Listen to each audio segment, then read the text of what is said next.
Assalamualaikum warahmatullahi wabarakatuh.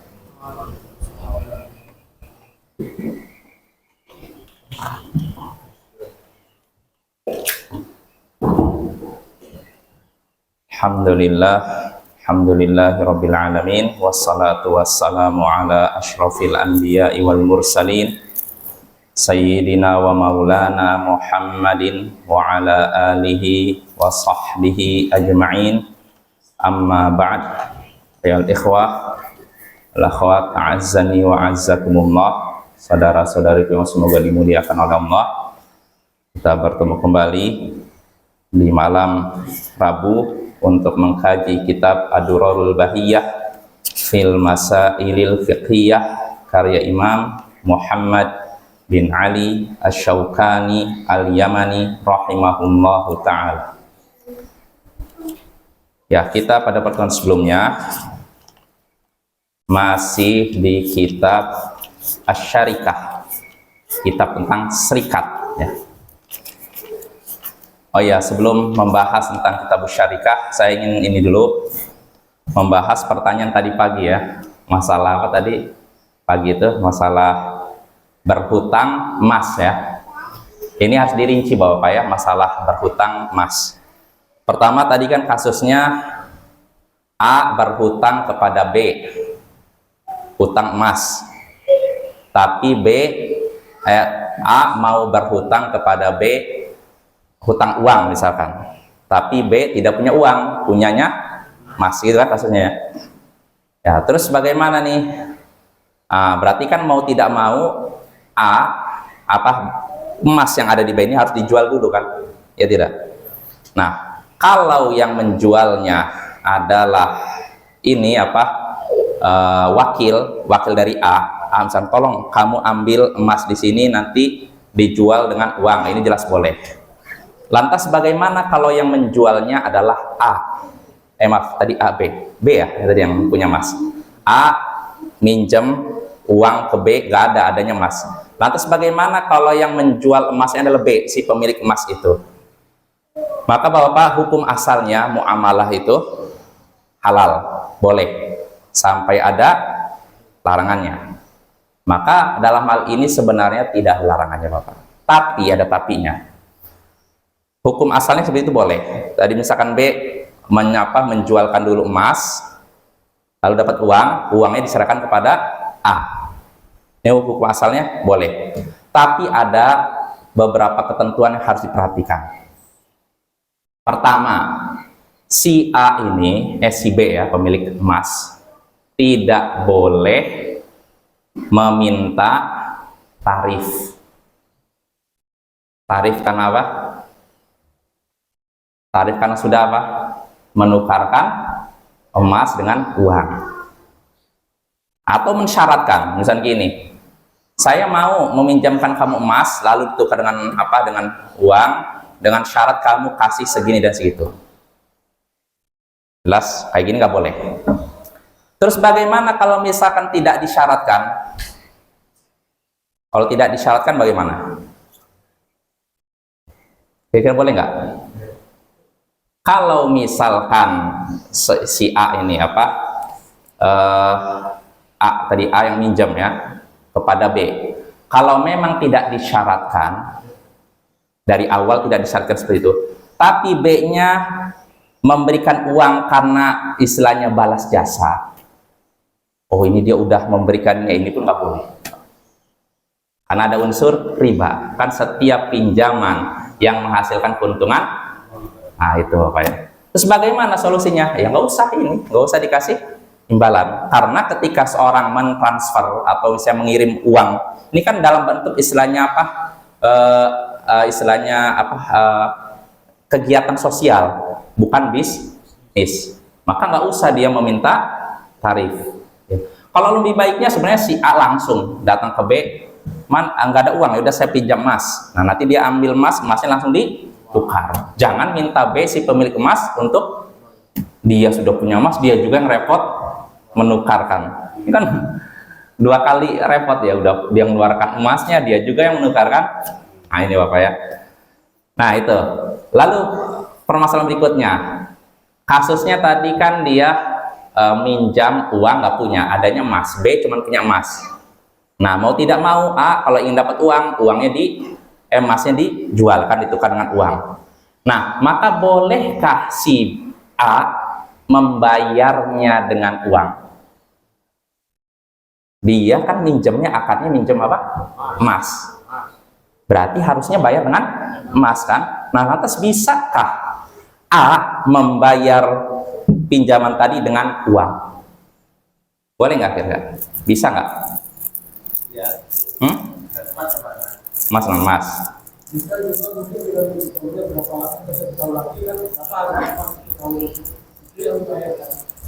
Iya, kata para ulama Bapak, asalnya kalau kita pinjam emas, balasnya dengan emas, bayar dengan emas. Kalau kita minjamnya uang, baliknya juga dengan uang. Jadi jangan emas dibalikannya dengan uang, uang dibalikannya dengan emas. Jelas Bapak ya? Kecuali kalau itu tidak disyaratkan dari awal, kata para ulama. Jadi hukum asalnya nggak boleh, kecuali kalau tidak disyaratkan dari awal. Maksudnya apa? Misalnya gini, A misalkan minjam, A tadi kan minjam ke B kan, saya minjam inilah uang 100 ribu, 1 juta, atau emas berapa, 2 juta lah. Oh, saya nggak ada adanya emas misalkan anggap 2 gram, seharga 2 juta, anggap begitu ya. Oh yaudah kalau gitu saya pinjam emas. Nah, maka tidak boleh dari awal dia menyatakan, ya sudah saya sang pinjam emas, nanti bayarnya dengan uang, nggak boleh. Karena kalau kita seperti itu, minjam emas, bayar dengan uang, ini kan benda ribawi kan? Nah, tidak ada ya dan biadin, itu bisa terjatuh dalam riba nasi'ah. Nggak boleh. Terus bagaimana? Bolehnya ketika masa pelunasan. Maksudnya gimana? Misalkan tadi minjamnya 2 gram, harganya anggap 2 juta. Nah, harusnya ketika dia minjem 2 gram, dibalikannya dengan 2 gram emas kan? Nah, anggap misalkan dia minjemnya selama 1 tahun lah. Di awal sekarang bulan, anggap Juli, 9 Juli. Berarti nanti dia bayarnya 9 Juli tahun 2025. Nah, nanti ketika tahun 9 Juli 2025, dia kan harus bayar emas 2 gram kan? Maka dia datang, si A ini datang kepada B, si pemilik emas. Saya rasanya kalau untuk bayar pakai emas rasanya berat. Gimana kalau ganti dengan uang? Nah, kalau kasus seperti itu boleh. Jadi kesepakatan pertukaran ini pertukaran pembayarannya itu ketika masa pelunasan, bukan ketika waktu minjam. Jelas Bapak ya? Jadi kalau dari awal udah tentukan, yaudah saya minjem emas nanti balikannya dengan uang, nggak boleh. Tapi kalau nanti pertukarannya ketika waktu pelunasan, tanggal 9 Juli 2025, saya bayar ya, tapi saya bayar dengan uang bagaimana? Nah, ini boleh. Tuh. Kalau memang bukan kesepakatan dari awal, itu pertama. Terus kedua, syarat kedua, ketentuan kedua, bayar uangnya sesuai dengan harga emas di waktu pelunasan. Misalkan tadi 2 gram emas, misalkan 2 juta ketika minjam, ternyata 1 tahun lagi 2 gram emas itu 3 juta. Ya maka resiko orang minjam, berarti dia harus bayarnya 3 juta, bukan 2 juta. Jelas apa ya? Jadi waktu pembayarnya, harga emasnya ketika waktu pembayaran, bukan ketika waktu minjam. Nah itu Bapak ya. Jadi ketentuannya seperti itu. Jadi harus pertama dalam masalah pinjam meminjam emas, tidak boleh meminta tarif. Orang yang meminjam tidak boleh minta tarif dan tidak boleh mensyaratkan apapun. Ya, itu. Lalu kalau mau membayarnya bukan dengan selain emas, maka tidak boleh ada kesepakatan di awal peminjaman, tapi kesepakatannya ketika waktu pelunasan. Itu pertama. Lalu kedua, bayar uangnya sesuai dengan harga emas ketika masa pelunasan, waktu pelunasan, bukan waktu peminjaman. Jelas Bapak ya? Kalau yang pinjamkan dari ya harus emas, harus ada taruh di situ ridho sama ridho. Iya betul, betul. Nggak apa-apa, dia nolak, nggak apa-apa. Iya harus dengan emas, karena hukum asalnya dengan emas Bapak. Kalau dia berubah harus sesuai dengan keridhaan si pemilik emas itu. Kalau pemilik emas nggak setuju, misalnya, oh saya nggak, pokoknya saya mau dengan emas. Karena kalau uang, nanti saya harus beli emas lagi, belum lagi kena pajak, kena ini.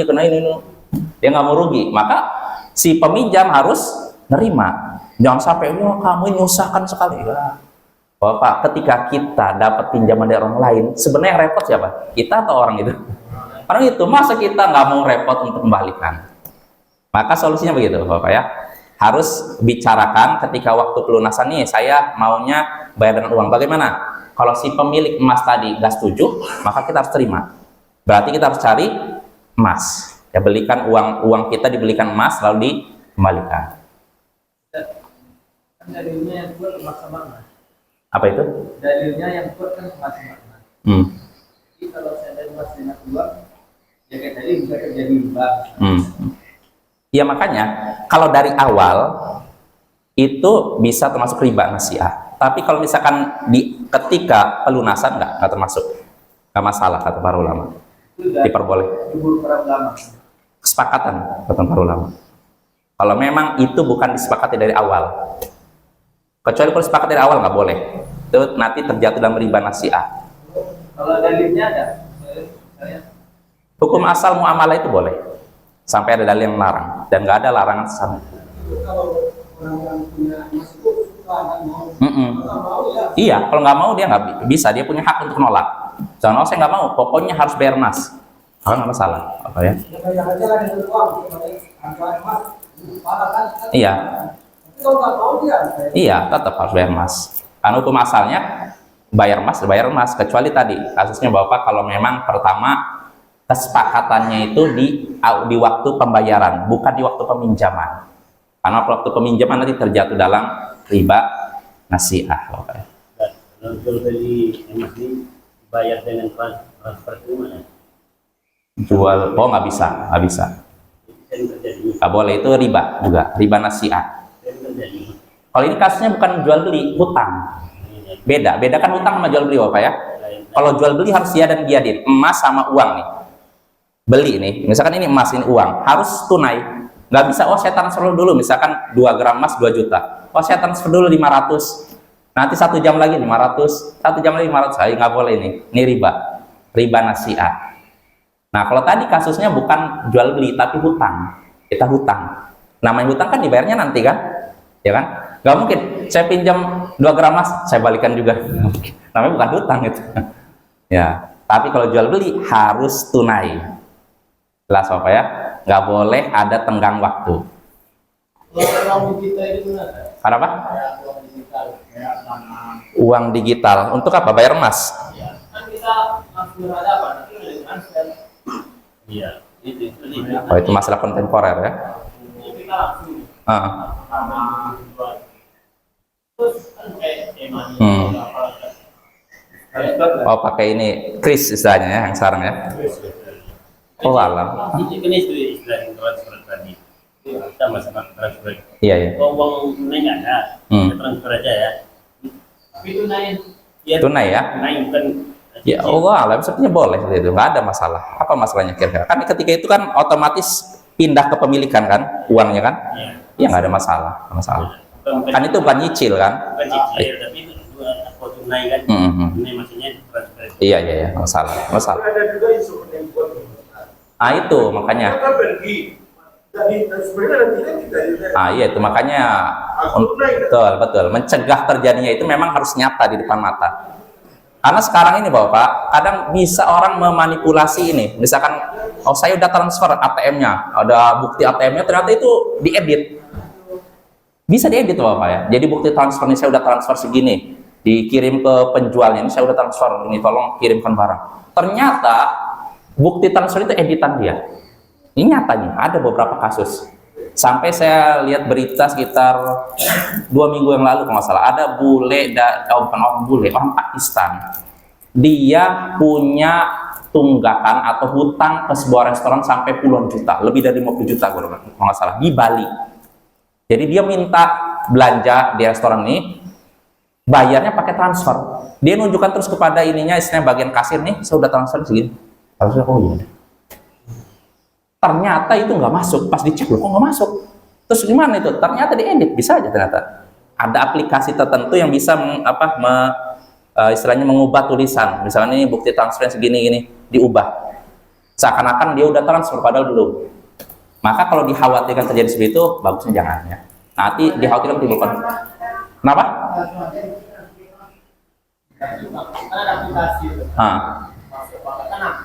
Iya, iya. Iya, makanya kalau memang aman ya nggak masalah insya Allah. Tapi kalau dikhawatirkan terjadi konflik gitu, misalkan dia nganggap udah masuk, ternyata si pemilik ini nggak melihat masuk. Nah, ini kan masalah juga Bapak ya. Makanya harus dipastikan kira-kira akurat atau enggak itunya. Kalau memang akurat, pembayaran itu akurat, memang berakurat dan valid kelihatan, maka nggak masalah insya Allah. Karena itu nggak nyicil kan, nggak nyicil itu kan memang benar tunai walaupun iya betul. Memang ditunjukkan aja misalkan. Kalau memang bukti transfernya nampak itu nggak masalah insya Allah.